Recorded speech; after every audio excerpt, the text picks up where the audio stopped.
Salut à tous, c'est votre pote Trafi et bienvenue dans une nouvelle vidéo Unisport. Aujourd'hui, on va aborder un sujet qui nous concerne tous quand l'hiver arrive, c'est comment rester performant malgré le froid. Que ce soit sur le terrain, à l'entraînement ou même lors de tes sessions de foot. Le froid peut vraiment affecter ton niveau de jeu si tu n'es pas préparé. Mais pas de panique, on te donne tous les conseils pour performer même quand les températures chutent. C'est parti.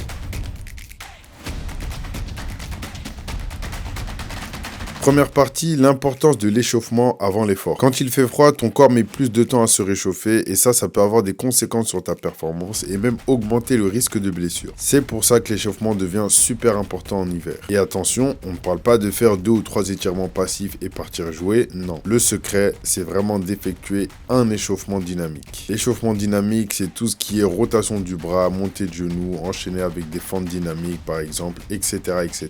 Tu veux éviter les blessures, alors fais des mouvements qui vont activer toute ta chaîne musculaire, les bras, les jambes, la colonne vertébrale, etc. Commence par des rotations, des articulations, des montées de genoux, des fentes ou même des petits sauts. L'objectif, c'est de préparer tes muscles, tes tendons et tes articulations à l'effort, mais aussi d'augmenter la température corporelle petit à petit. Un bon échauffement avant de commencer, c'est 15 à 20 minutes de travail actif. Si tu ne fais pas cet échauffement, ton corps sera moins réactif et tu risques de perdre en explosivité et en agilité pendant ton entraînement ou ton match. Petite astuce, si tu joues dehors, pense à toucher un ballon pendant ton échauffement pour que tes muscles se préparent aux gestes spécifiques que tu vas réaliser. Deuxième partie, comment s'habiller pour performer sous zéro. Maintenant, on passe à un autre point crucial, l'habillement. Si tu veux être performant, tu ne peux pas te contenter de t'habiller à la va-vite en pensant que ça ira. Il faut savoir s'habiller en couches. Pourquoi? Parce que pendant l'effort, ton corps va se réchauffer, mais à l'arrêt, il peut vite se refroidir. La première couche, c'est celle directement contre ta peau. Elle doit être légère, respirante et évacuer la sueur.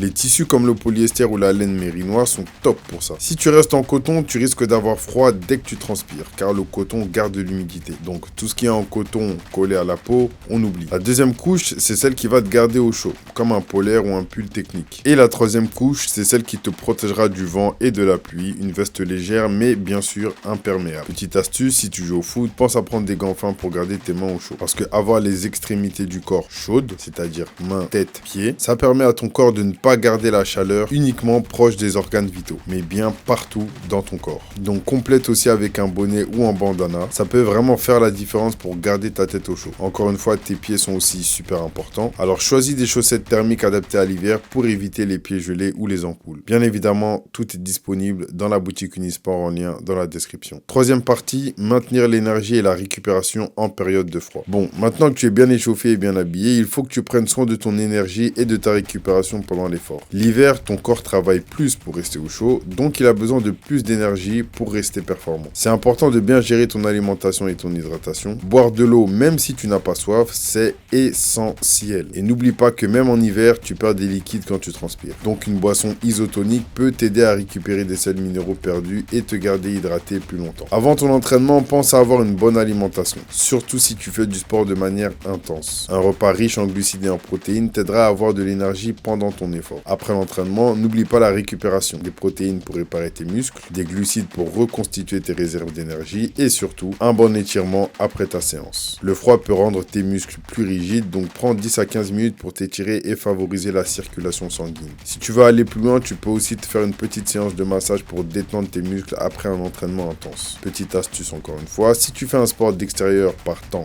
vraiment froid, tu peux aussi utiliser des chauffe-mains ou des chauffe-pieds dans tes gants et chaussures pour garder tes extrémités au chaud. C'est la fin de cette vidéo, chers amis, j'espère qu'elle vous a plu. C'était nos conseils pour rester performant même quand le froid est au rendez-vous. N'oublie pas, l'hiver ne doit pas être une excuse pour négliger ta forme. Bien t'échauffer, t'habiller, t'hydrater et récupérer, c'est la clé pour performer tout au long de la saison. Si cette vidéo t'a plu, n'oublie pas de lâcher un like, partage-la avec tes potes et abonne-toi à la chaîne d'Unisport pour être sûr de ne rater aucune de nos vidéos. Prenez soin de vous et je vous dis à la semaine prochaine.